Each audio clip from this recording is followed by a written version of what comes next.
예수께서 빌립보 가이사랴 지방에 이르러 제자들에게 물어 이르시되 사람들이 인자를 누구라 하느냐 이르되 더러는 세례 요한 더러는 엘리야 어떤 이는 예레미야나 선지자 중에 하나라 하나이다. 이르시되 너희는 나를 누구라 하느냐 시몬 베드로가 대답하여 이르되 주는 그리스도시요 살아계신 하나님의 아들이시니이다. 예수께서 대답하여 이르시되 바요나 시몬아 내가 복이 있도다. 이를 내게 알게 한 이는 혈육이 아니요 하늘에 계신 내 아버지시니라. 아멘. 네, 우리 한 주일 동안 굉장히 혼란스러운 나라 전국에 있습니다. 이런 코로나가 뭐 어느 정도 멈출 것 같기도 하고 뭐 통제가 될 것 같은 그런 이야기도 있었지만 네, 이제 다시 뭐 2단계가 넘어간다는 그런 이야기도 없지 않아 나오고 있습니다. 뭐 500명 이렇게 넘어가는 그런 상황 가운데 처해지고 있는데 네, 설 명절과 이렇게 봄 나들이의 그런 여파로 인해서 전국으로 급속도로 이렇게 확산된 그런 모습이 있습니다. 예전에 대한민국에 K 방역이라고 있었는데 요즘 K 방역이라는 이야기를 들어보기 어려워요.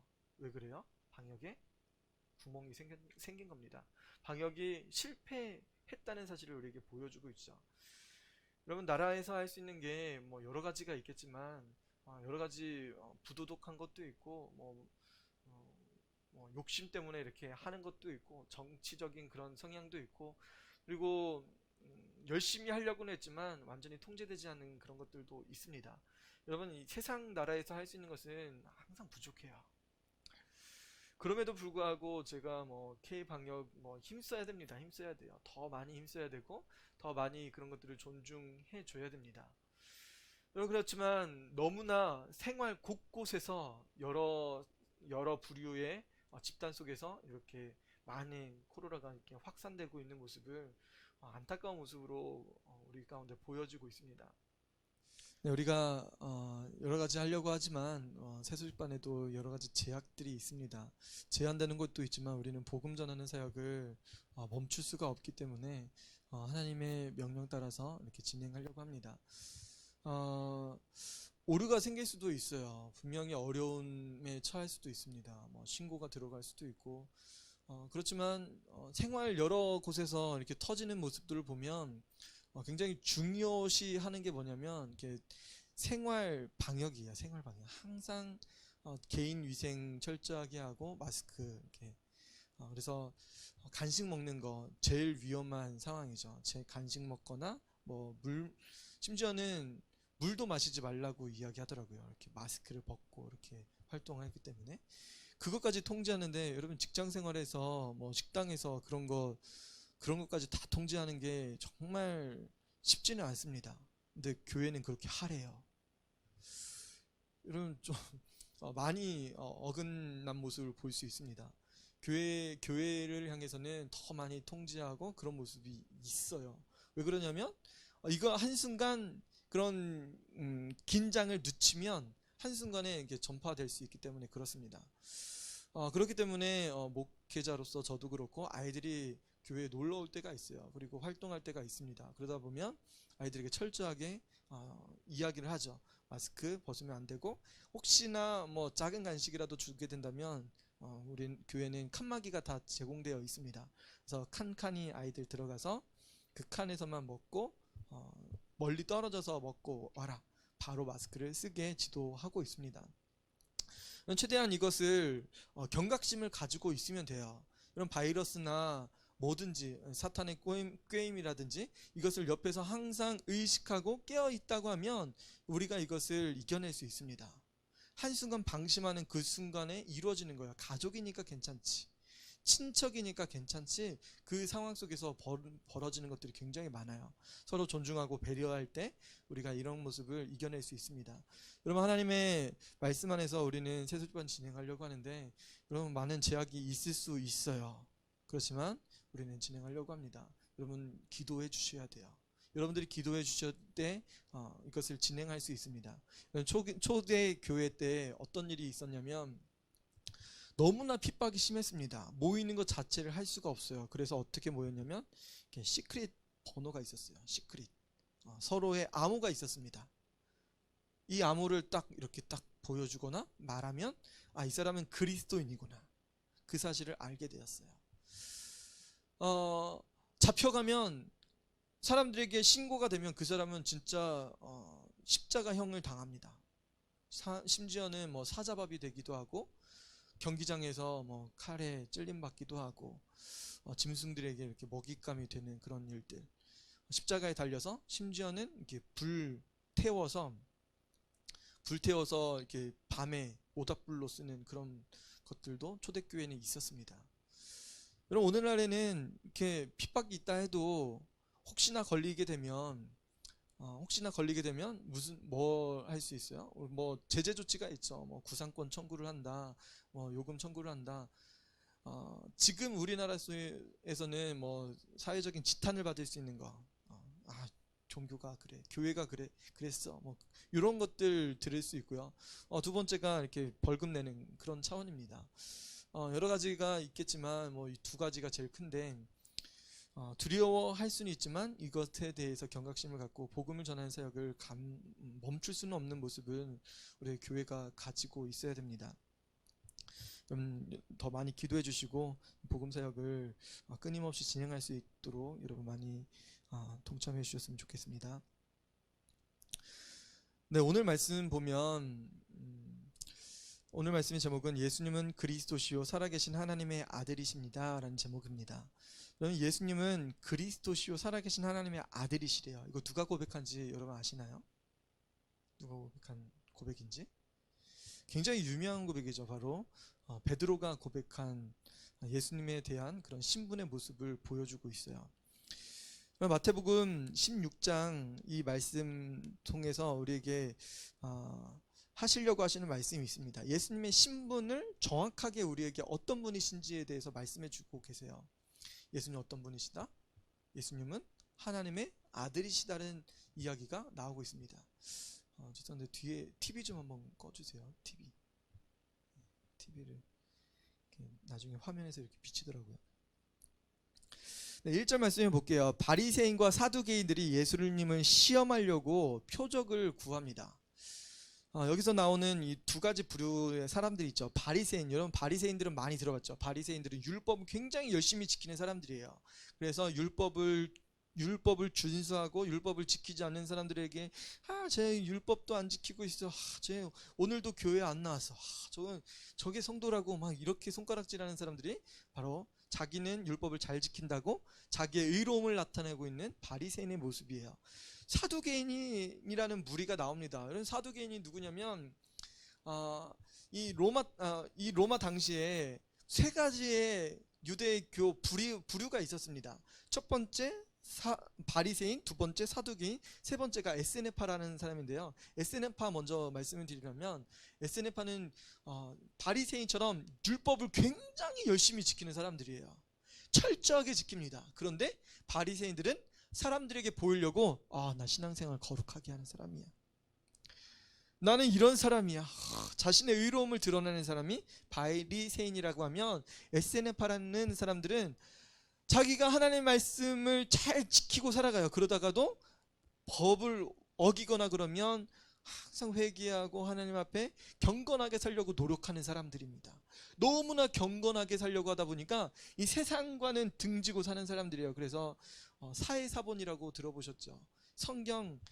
구약 성경을 제일 오랫동안 보관하고 있었던 지역이 이 사해라는 지역인데, 에스네파 사람들, 그 사람들이 모임을 이루면서 동굴에서 살았던 그 사람들이 이 성경을 보관했던 곳이 바로 사해 지역이었어요. 그래서 그곳에서 사본이 발견됐는데, 이것을 에스네파 사람들이 기록하고 쓰고 경건 생활을 했던 수도원처럼 살았던 곳이 바로 이 에스네파 사람들이에요. 두 번째 사람, 다시 사두개인으로 돌아와서요. 사두개인이 누구냐면 로마 시대의 종교 지도자들입니다. 예루살렘의 종교 지도자들이에요. 그래서 종교 지도자들인데 굉장히 세속적입니다.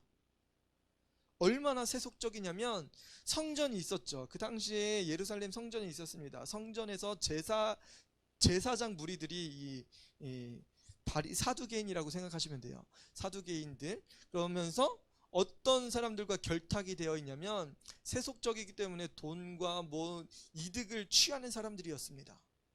어떤 이득을 취하냐면 로마 사람들에게 뒤를 이렇게 봐주는 거예요. 세금을 바치는 것 뒤에 봐주기도 하고, 뭐 성전에 예물 드리는 거에 대해서 뭐 뒤를 봐주기도 하고, 로마와 굉장히 친분 역할을 하면서 그 기득권을 차지하려고, 로마가 이렇게 지키고 있으니까 우리는 이렇게 예배드릴 수 있어. 안전하게 예배드릴 수 있고 우리의 제사장 직분도 잘 감당할 수 있어. 그리고 이것을 대대 손손 물려줄 수 있어. 그렇게 하면서 안위를 차지하는 그런 사람들이 바로 사두 개인들이었습니다. 이 사람들은 세속적이기 때문에 영생이라는 것을 믿지 않았습니다. 구원이라는 것을, 그 하나님 나라, 뭐 천사들 이런 것들을 믿지 않았어요. 성경에 보니까 이 신약 시대에 어떤 일이 벌어졌냐면 AD 70년이 돼서 예루살렘이 멸망하죠. 예루살렘이 멸망할 때 예루살렘 성전도 무너져 버립니다. 성전이 무너질 때 이 사두개인의 무리들은, 제사장 무리들은 사라지게 되었어요. 그게 역사적인 사실입니다. 그런데 이 당시에 예수님 계실 때는 이 사두개인이라는 무리가 있었어요. 예수님 당시니까 AD 30년쯤 됐습니다.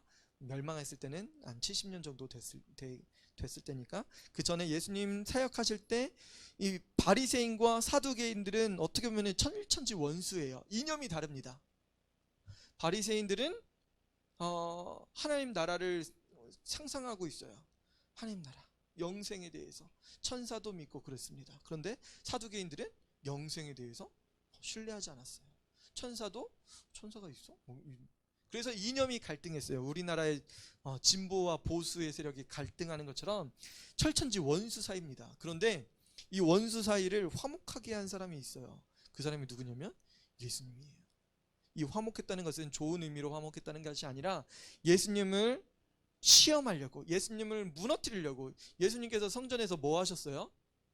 성전을 청결하게 하시려고 비둘기 파는 상, 뭐 이런 것들을 다, 돈 바꾸는 상들 이런 거 다 뒤집어 엎으셨죠. 성전 청결하게 하는 그런 일을 감당하셨죠. 이것을 누가 제일 싫어했을까요? 사두개인들이 싫어했어요. 저 사람이 뭔데? 예수라는 사람이 누구길래 이 전통적으로 우리가 예배드리고 우리의 기득권을 빼앗아 가려고 이러냐 라고 하면서 굉장히 싫어했던 부류입니다. 근데 바리새인과 사두개인이 친구가 되어서 예수님을 시험하려고 합니다. 그런 장면에서 오늘 말씀이 나오고 있어요.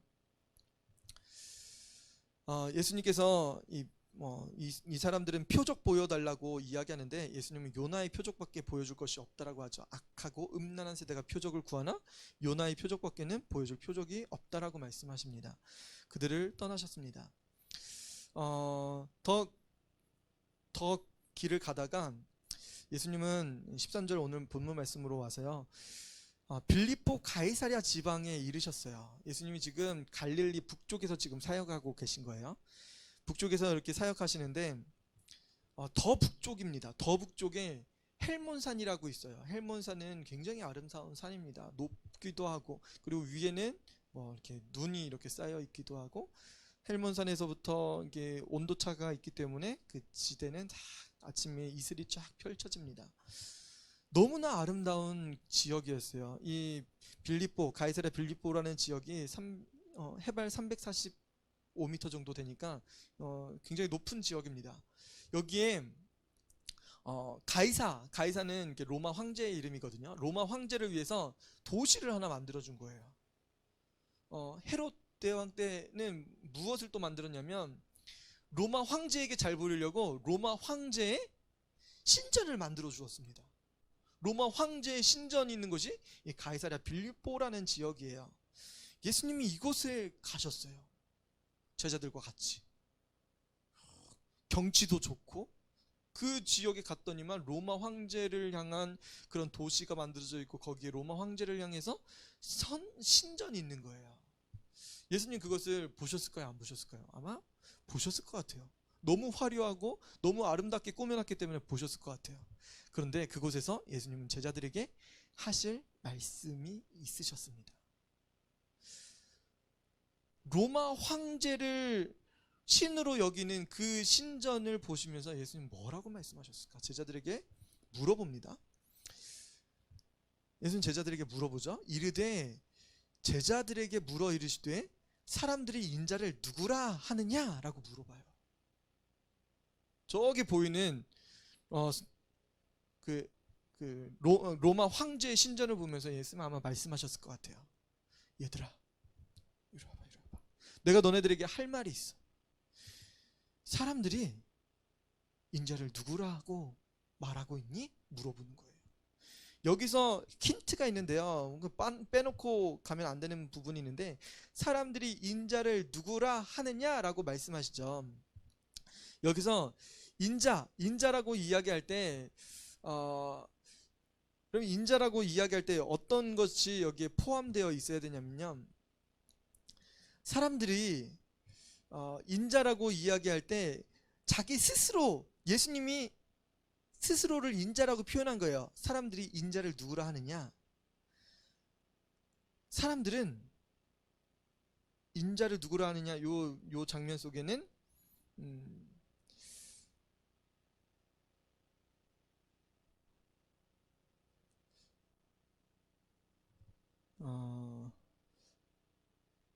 이걸 직역하면 나는 스스로 인자라 부르는데 사람들은 나를 누구라 표현하느냐라고 이렇게 말씀하고 있는 거예요. 다시 이야기하면요, 나는 스스로 인자라고 부른다. 나는 스스로 나를 인자라고 말할 거야. 그런데 사람들은 나를 누구라고 말하고 있니? 물어보는 거예요. 이 말씀 다시 한번 볼게요. 사람들이 인자를 누구라 하느냐? 자신을 가르쳐서 예수님은 인자라고 말씀하신 거예요. 여기서 그러면 인자라는 단어가 굉장히 중요하겠죠. 인자라는 단어를 보니까 두 가지로 이렇게 볼 수 있습니다. 보통 사람들을 인자라고 표현하나요? 이게 사람의 아들인데 인자라는 뜻이. 첫 번째는 어떤 의미가 담겨져 있냐면 하나님의 인격과 성품을 가지고 있는 신성, 이 신성을 가지고 있는 분이 인간으로 온 것을 이야기합니다. 성육신하신 것을 이야기하는 거예요. 그렇기 때문에 이 인자라고 이야기할 때는 하나님의 신성이 담겨져 있는 겁니다. 하나님의 신성. 두 번째는 구원자, 메시아라는 의미가 담겨져 있습니다. 구원자, 메시아라는 의미가 담겨져 있는데 여기에서는 하나님의 뜻을 실천하기 위해서 구원자를 보내실 거라고 하나님께서 말씀하셨죠. 하나님께서는 구원자를 보내주실 거예요. 메시아를 보내주실 거라고 약속하셨습니다. 거기에서 나오는 그 메시아라는 의미가 이 인자 안에 담겨져 있습니다. 첫 번째는 뭐였어요? 하나님의 아들, 하나님의 신성이 담겨져 있는 그 아들이라는 의미가 담겨져 있고, 두 번째는 하나님의 사역을 감당하는, 하나님의 뜻을 감당하는 메시아적인 사역을 감당할 사람을 인자라고 표현합니다. 결국은 이 인자라는 의미 안에는 예수님께서 물어보는 의도가 있었던 거예요. 나는 스스로 하나님의 아들이라고 이야기하는데, 나는 스스로 구원자라고 이야기하는데 사람들은 나를 누구라고 이야기하고 있니? 물어보신 거예요. 여러분 이해가 되실까 모르겠어요. 여러분 이 사실이 제자들에게 굉장히 어려웠을 것 같아요. 저에게도 쉽지 않은 질문이었습니다. 일반 사람들이 볼 때 대체 무슨 말씀을 하시는 거야? 이 말씀 보면 좀 이해가 되지 않는 말씀 같죠. 물어볼 때 제자들이 뭐라고 이야기해요? 더러는 세례 요한, 더러는 엘리야, 어떤 이는 예레미야나 선지자 중에 하나라고 말합니다. 제자들이 말하는 것이 사람들에게 들었던 그런 이야기를 하는 거예요. 사람들이 물어봤으니까. 사람들은 엘리야라고 합니다. 어떤 사람들은 세례 요한이라고 말합니다. 어떤 사람들은 예레미야라고 합니다. 여러분 하나하나씩 보면요, 예수님께서 이것을 물어보신 의도가 있죠. 나는 스스로 메시아라고 이야기하는데 사람들은 나를 메시아로 보고 있느냐 물어보시는 것과 같은 거예요. 사람들은 어떻게 봤어요? 예수님을 세례 요한이라고 이야기합니다. 여러분 세례 요한은 예수님과 동시대에 살았던 사람이죠. 선지자죠. 예수님과 세례 요한의 메시지가 비슷합니다. 회개하라, 천국이 가까웠느니라 라고 말씀하시죠. 하나님 나라에 대해서 그리고 회개를 선포하셨습니다. 그리고 분봉왕 헤롯은 예수님을 가르쳐서 세례 요한이 살아왔다라고 표현을 해요. 세례 요한이, 죽었던 세례 요한이 살아났다고 표현을 할 정도로 사람들에게 있어서는 예수님의 존재가 세례 요한과 비슷하다라고 말씀한 거예요. 이런 유대교 안에서 어떻게 보면은 동양의 불교와 조금 약간 연관된 그런 모습을 볼 수 있어요. 불교 안에 무슨 그 사람이 죽으면 어떻게 된다라고 가르쳐요? 환생한다고 하죠. 열심히 선을 하고 착한 일을 하면 사람으로 태어나고 살인도 하고 속이기도 하고 사람들에게 잘못된 행동들을 하면 지렁이나 개로 태어나고 짐승으로 태어난다고 이야기하죠. 환생한다고? 다음 세대, 다음 생 그런 이야기를 하는 것처럼 주장하기도 합니다. 불교에서는. 근데 성경에서는 그렇지 않습니다. 예수님 명확하게 그것이 잘못됐다라고 말씀하세요.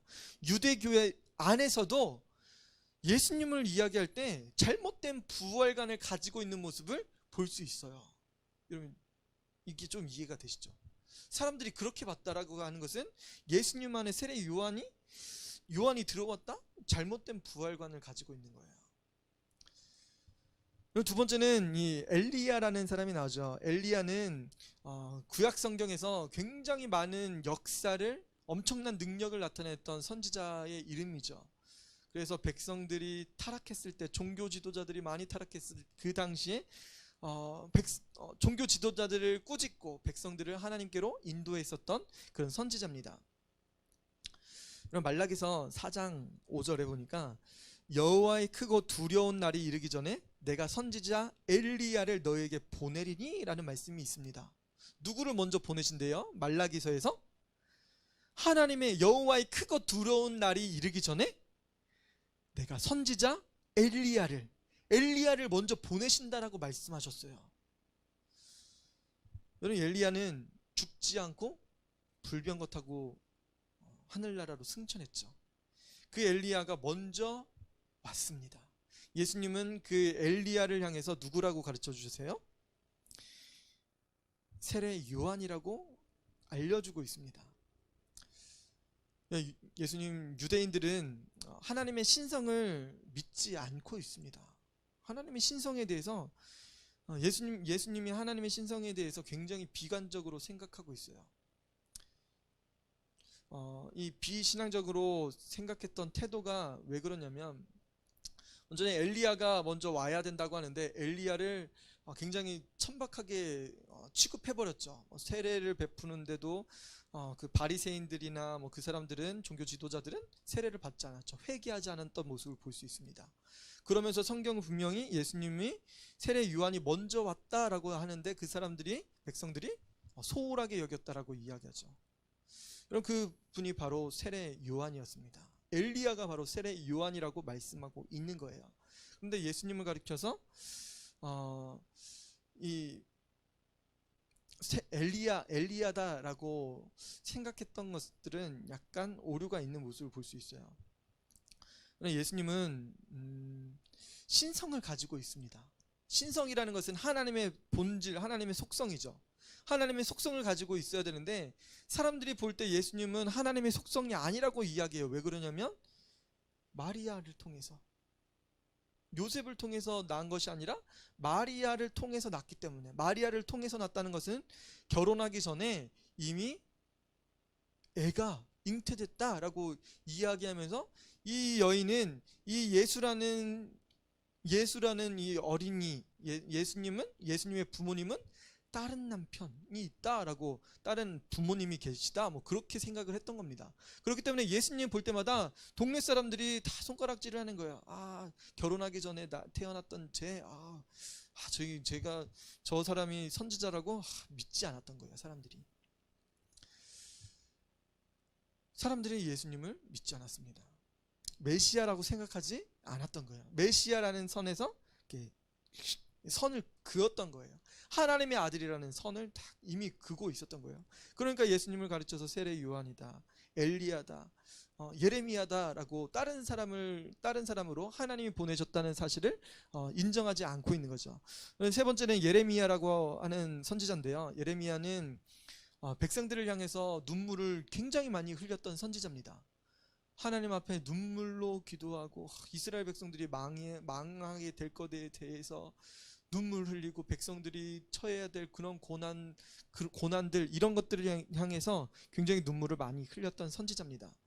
예수님도 예루살렘 성전을 바라보시면서 눈물을 흘리셨습니다. 사람들이 볼 때 예수님의 저 모습을 아마 기억하셨을 거예요. 아, 예수님도 성전을 향해서 눈물을 흘리셨어. 예레미야 같아. 여러분, 예루살렘을 향해서 부정적인 예언을 예레미야는 굉장히 많이 했어요. 멸망할 거다. 예루살렘 성전이 불탈 거다. 성문이 부서질 거다. 이 집들은 다 불탈 거다. 사람들은 포로로 잡혀갈 거라고 이야기를 했었죠. 여러분, 예수님의 제자 베드로도 예수님을 오해했던 적이 있었죠. 21절 말씀을 같이 한번 볼게요. 예수님의 제자 베드로가 예수님을 어떻게 오해했는지. 이때로부터 예수 그리스도께서 자기가 예루살렘에 올라가 장로들과 대제사장들과 서기관들에게 많은 고난을 받고 죽임을 당하고 제3일에 살아나야 할 것을 제자들에게 비로소 나타내시니, 예수님이 어떤 일을 하셔야 된대요? 장로, 대제사장, 서기관들에게 많은 고난을 받을 거라고 말씀하세요. 또 죽임을 당하고 제3일에 살아날 것이라고. 이 사실을 예수님의 제자들에게 이야기합니다. 그랬더니만 베드로가 죽임당하면 안 돼요. 예수님 그러시면 안 됩니다 라고 이야기해요. 예수님의 구원에 대해서, 예수님이 어떤 일을 감당하셔야 되는지에 대해서 이해를 잘 하지 못하고 있는 실정을 보여주는 거예요. 사람들은 세례 요한이다, 엘리야다, 예레미야다 라고 이야기해요. 예수님은 뭐라고 물어보셨을까요? 너희는 나를 누구라 하느냐 물어보세요. 여러분, 지금까지는 예수님에 대해서 다른 사람들이 들은 이야기를 예수님께서 물어보신 거예요. 사람들은 나는 그리스도인데, 나는 메시아인데 사람들이 나를 메시아로 여기고 있느냐 물어보신 것과 같은 거예요. 아닙니다, 예수님. 사람들은 예수님을 그리스도로 보지 않고 메시아로 보지 않고 세례 요한으로 보고 있습니다. 엘리야로 보고 있습니다. 예레미야로 보고 있습니다 라고 이야기한 거예요. 그러면 너희는 나를 누구라고 생각하니? 물어보신 거예요.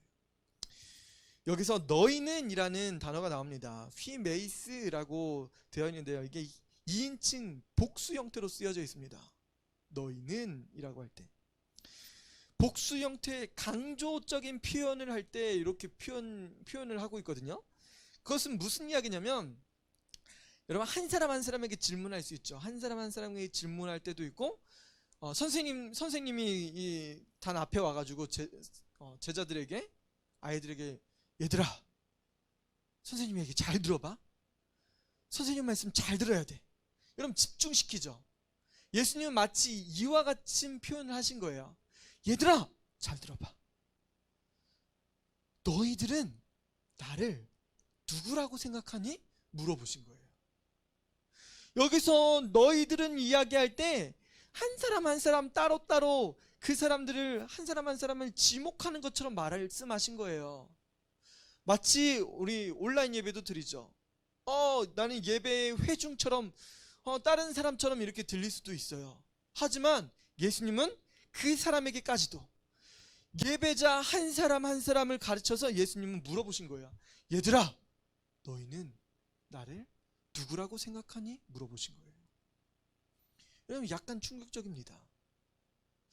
저도 예배 드릴 때는 약간 방관자처럼 생각했을 적이 많았어요. 어린이, 청소년 때, 청년회 때, 설교는 목사님이 하시는 거지, 난 하나님 말씀 듣는 거니까. 그런데 그 생각 속에 그 말씀을 듣는 내가 하나님의 은혜를 전적으로 받아야 되는 그 한 사람이라는 사실을 잊을 때가 있어요. 그래서 졸기도 하고 딴 생각을 할 때도 있고 다른 일을 하면서 핸드폰만 켜놓고 온라인으로만 틀어만 놓고 여러 가지 게임도 하기도 하고 뭐 심부름도 하기도 하고 공부도 하기도 하고 이런 모습을 저도 취했던 적이 있다는 사실이에요. 그렇다고 하면 예수님 뭘 물어보신 거예요? 얘들아 잘 들어봐.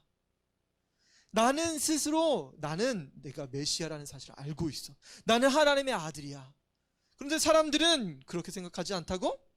그렇다면 너희들은 나를 누구라고 생각하니? 물어보신 거예요. 한 사람 한 사람의 그 의견을 예수님은 듣길 원하셨던 거예요. 예배의 방관자처럼 지내 있는 그 사람에게도 예수님은 물어보신 거예요. 제자들은 생각하고 있습니다. 사람들은 그렇게 생각하는데, 사람들은 그렇게 여기는데, 우리와 3년 동안 함께 하셨던 그 예수님, 대체 누굴까? 예수님은 대체 누구시지? 이 로마 황제의 신전 앞에서 예수님께서 이런 말씀을 하시는 거예요. 사람들은 로마 황제를 신으로 여기고 있고 예수님을 메시아로 여기지 않는 상황 속에서 제자들에게 질문을 던진 거예요. 제자들은 무슨 이야기를 할까요? 무슨 말을 하고 싶었을까요? 그 중에 제일 먼저 베드로가 대답합니다. 우리 같이 한번 말씀 읽을게요. 16절입니다. 시몬 베드로가 대답하여 이르되 주는 그리스도시요 살아계신 하나님의 아들이시니이다 라고 말씀합니다. 여러분, 오늘 이 말씀이 신약시대 그리고 오늘날에 살고 있는 많은 그리스도인들에게 신앙의 모범이 됩니다. 신앙 고백처럼 들려지는 말씀이에요. 주는 그리스도시요 살아계신 하나님의 아들이십니다. 여러분, 예수님이 무엇을 듣길 원하셨던 거예요? 로마 신전 앞에, 로마 황제를 숭배하는 그 신전 앞에서 사람들은 로마 황제를 신으로 여기고 있어. 그게 아니라고. 예수님은 자신을 향해서 그리스도라고 메시아라고 주장하고 있는데 나를 스스로 인자라고 말씀하고 계신 거죠. 근데 그 마음을 시원하게 긁어줬던 인물이 있었던 거예요. 그의 이름이 바로 베드로였던 거예요. 예수님, 당신은 주님이십니다. 당신이 바로 하나님의 아들이십니다. 살아계신 하나님의 아들이십니다 라고 고백한 거예요. 여러분, 예수님이 이 말을 얼마나 듣고 싶으셨을까요? 얼마나 이 고백을 듣기를 원하셨을까요? 여러분, 예수님의 제자들 3년 동안 예수님을 따라다녔어요. 엄청난 기적들을 목격했습니다. 심지어는 자기들이 귀신을 쫓아내고 병든 자를 치료해 주었어요. 하지만 그 예수님을 라비어, 선생님이라고 이야기하죠. 예수님을 주님이라고 고백하지 않았습니다. 선생님이라고는 고백했지만 하나님의 아들로서 메시아라고 고백하지는 않고 있었어요. 근데 예수님의 제자 베드로가 그 이야기를 먼저 예수님에게 했던 거예요. 예수님의 마음이 얼마나 기쁘셨을까요? 여러분, 그리스도라고 이야기할 때 이 주라고 할 때 주는 그리스도시요라고 이야기하죠. 주는 주인을 이야기하는 거죠. 예수님은 그리스도십니다. 여러분, 그리스도라는 것은 하나님의 인성을 이야기하는 거예요. 그리고 하나님의 신성을 이야기하는 겁니다. 같이 강조하는 거예요. 그리스도, 하나님께서 구원해 주실 메시아로서 그리고 또 하나님의 그 전적인 신성을 가지고 하나님의 성품을 가지고 계신 분이 바로 당신이라고 고백한 거예요. 여러분, 얼마나 올바른 신앙 고백인가요?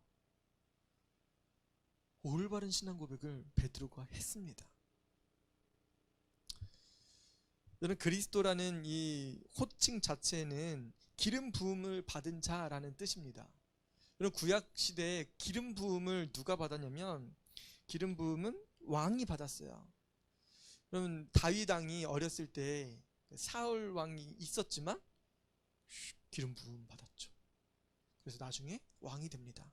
왕에게 기름을 부어주는 거예요.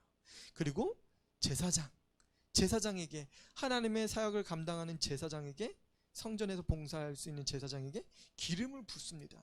그리고 선지자에게, 하나님의 말씀을 선포하는 선지자들에게 이 기름을 부어 주었어요. 이것을 그리스도라는 기름 부음을 받은 자로서 그리스도가, 예수님이 그리스도의 사역을 감당합니다. 그래서 하나님의 종으로서, 하나님의 일을 감당하는 자로서 예수님은 이 일을 따릅니다. 여러분, 베드로는 예수님께서 메시아라는 사실을 고백했어요. 이 이야기를 듣고 예수님이 얼마나 기쁘셨냐면 17절 말씀해 보니까 예수께서 대답하여 이르시되 바요나 시몬아 내가 복이 있도다. 바요나, 바라는 것은 이게 헬라어로 벤이거든요. 벤은 아들이라는 뜻입니다. 요나의 아들 시몬아. 시몬이라는 것은 이게 베드로의 원래 본명이죠. 하나님께서 들으신다라는 뜻이에요. 시몬이라는 이름의 의미가. 바요나 시몬아 내가 복이 있도다. 이를 내게 알게 하니는 혈육이 아니요 하늘에 계신 내 아버지시니라 라고 말씀하세요. 이런 신앙생활을 오래 했던 이 베드로, 3년 동안 예수님을 따랐던 이 베드로, 제자들과 같이 신앙생활을 같이 예수님을 따랐지만 그 전에는 이런 고백을 하지 않았어요.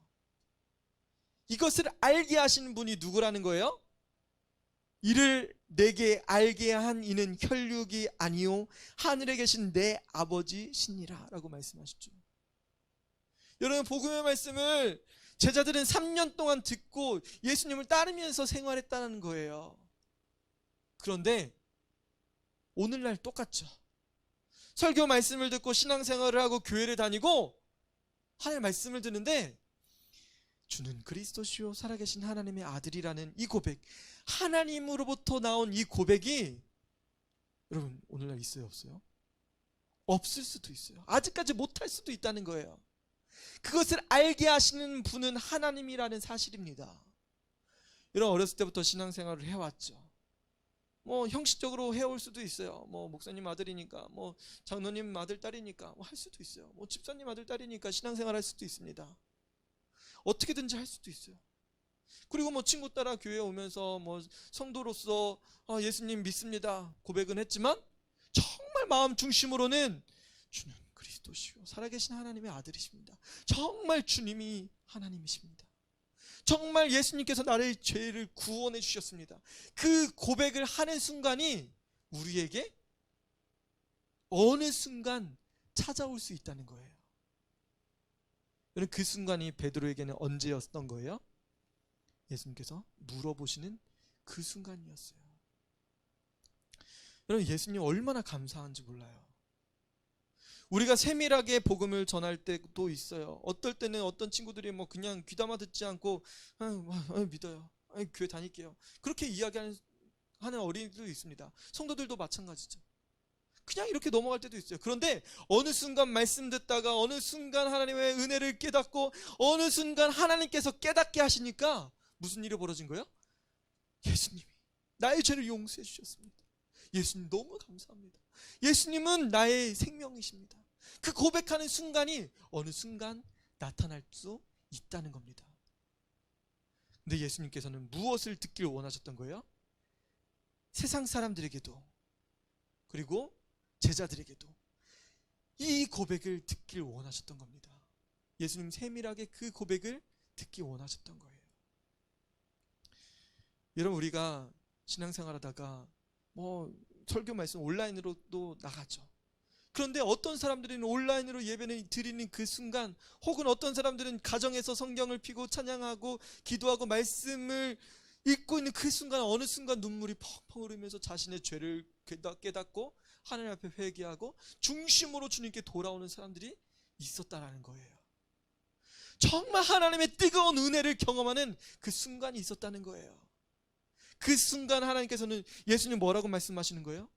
바요나 시몬아, 사랑하는 아들아, 사랑하는 딸아, 네가 복되다. 그 사실을 알게 한 분은 바로 하나님이시오. 하나님께서 너를 너무나 사랑하신단다. 여러분, 그 고백을 그 하나님의 음성을 들어본 적 있으신가요? 그 고백을 들으면 여러분 신앙생활이 완전히 바뀝니다. 아, 교회 좀 나오세요. 아니에요. 저는 예수님을 사랑해서 교회 갈 수밖에 없습니다. 나는 예수님밖에 없기 때문에 예수님께로 갈 수밖에 없어요. 사람들이 아무리 뭐라 할지라도 저는 예수님을 사랑하는데, 예수님이 나를 사랑하시는 것 너무나 크다는 사실을 알게 되었어요. 예수님 너무나 감사해요. 여러분, 그 고백을 하는 거예요. 그게 바로 진정한 신앙생활을 하는 겁니다. 여러분, 베드로가 그 사실을 알았어요. 예수님이 어떤 분이신지를 알았어요. 사람들은 다 예수님을 오해하고 예수님이 그리스도인지를 알지 못했지만 하나님께서는 깨닫게 하시니까, 성령 안에서 예수님이 누구신지 알게 되니까 그의 삶이 변화됩니다. 그럼 물론 이 다음에 예수님을 배반하기도 하고 예수님을 부인하기도 하고 예수님이 고난받는 것에 대해서 싫어하기도 합니다. 하지만 그의 삶이 완전히 변화된 순간이 있었어요. 그 순간이 언제냐면 부활하신 예수님을 만나는 순간이었어요. 여러분, 부활하신 예수님을 만나면 그의 삶을 완전히 변화됩니다. 하나님께서는 우리의 지적인 고백, 우리가 중심적으로 하는 그 고백을 하나님께서 원하세요. 정말 예수님께서 어떤 분이신지 명확하게 우리 입술을 통해서 고백을 듣길 원하십니다. 심지어는 우리의 삶의 모든 것까지도 변화되길 원하세요. 부활하신 예수님을 만나게 되면, 성령을 받게 되면 우리의 삶이 완전히 변화됩니다. 하나님께서 원하셨던 그 완전히 변화된 삶을 우리 성도 여러분들이 사셨으면 좋겠습니다. 우리 같이 들은 말씀 놓고 기도했으면 좋겠습니다. 하나님께서는 우리의 삶을 알고 계십니다. 예수님은 그리스도시요 살아계신 하나님의 아들이십니다. 여러분, 하나님께서는 이 고백을 듣기를 원하십니다. 세상 많은 신들이 있고 세상에 많은 의지할 것들이 있다라고 이야기하지만 하나님께서는 정말 원하셨던 것은 예수님을 믿고 따르는 것을 원하세요. 여러분들이 예수님을 찬양하고 예수님을 바라보세요. 예수님께 나아가세요. 예수님께 두 손을 들고 나아가 회개하며 주님께 나아가 보세요. 하나님께서 여러분들을 축복해 주시고 사랑으로 안아주실 겁니다. 우리 들은 말씀 놓고 잠시 기도하도록 하겠습니다. 아버지 하나님, 감사합니다. 하나님, 우리는 하나님의 자녀가 되기 원합니다. 하나님, 우리는 얼마나 사랑하시는지 알게 되었습니다. 하나님, 바요나 시모나, 하나님 이것을 알게 하시는 하나님이라고, 내 아버지라고 주님 알려주신 주님 감사합니다. 하나님 감사합니다. 하나님, 우리에게 이 고백이 이루어질 수 있게 주님 도와주옵소서. 주는 그리스도시요 살아계신 하나님의 아들이십니다. 하나님, 우리의 입술을 통해서 받길 원하시는 이 고백이 우리 안에 나타날 수 있게 주님 도와주옵소서. 하나님, 우리가 하나님의 그 큰 사랑을 경험할 수 있게 주님 도와주옵소서. 우리가 하나님을 사랑할 수 있게 주님 도와주옵소서. 복음을 전하지 않고는 버틸 수가 없는 우리의 모습이 이루어질 수 있게 주님 도와주옵소서. 우리에게 이 고백을 받길 원하시는데 우리는 당신이 엘리야입니다. 우리는 당신이 예레미야입니다. 우리는 당신이 세례 요한으로 생각하고 있습니다. 하나님, 예수님을 알지 못했던 우리의 모습을 고백합니다. 하나님은 그들을 주목하여 그들에게 명하십니다. 너희들은 나를 누구라고 생각하느냐? 너희들은 나를 누구로 보고 있느냐? 나는 메시아인데, 나는 구원자인데, 나는 그리스도인데, 나는 하나님의 아들인데, 내가 하나님 본체인데 너는 나를 누구로 생각하고 있느냐? 너는 나를 믿고 있는 것이 맞느냐? 너는 나를 따를 준비가 됐느냐? 하나님, 우리에게 말씀하시고 우리에게 물어보고 계십니다. 우리가 주님께 나아갈 준비가 되어질 수 있게 주님 도와주옵소서. 하나님, 우리의 현주소를 알게 되었습니다. 우리의 부족함을 알게 되었습니다. 하나님, 그 중에서 베드로가 고백했습니다. 주는 그리스도시요 살아계신 하나님의 아들이십니다. 우리에게 받고자 하는, 우리에게 듣고자 하는 고백을 우리가 고백하기 원합니다. 우리가 고백하기 원합니다. 같이 한번 가슴에 손을 얹고 한번 고백해 보세요. 주는 그리스도시요 살아계신 하나님의 아들이시니이다. 주는 그리스도시요 살아계신 하나님의 아들이시니이다. 주는 그리스도시요 살아계신 하나님의 아들이시니이다. 하나님, 우상으로 가득하고 하나님을 바라보지 못하게 하는 이 세상에서 우리가 예수 그리스도를 바라봅니다. 주는 그리스도시요 살아계신 하나님의 아들이십니다. 하나님, 우리의 고백을 받아주옵소서. 우리가 갈 길을 알려주시고 우리가 마땅히 해야 될 길에서 하나님 이것을 행할 수 있게 주님 도와주옵소서. 하나님 감사합니다. 우리가 예수 그리스도를 믿음으로 따라갈 수 있게 주님 도와주옵소서. 전심으로 주님을 고백할 수 있게 주님 도와주옵소서. 오 주님 감사합니다. 당신만이 나의 생명입니다. 당신은 나의 영원한 구세주이십니다. 내가 주님을 영원히 따라갈 수 있게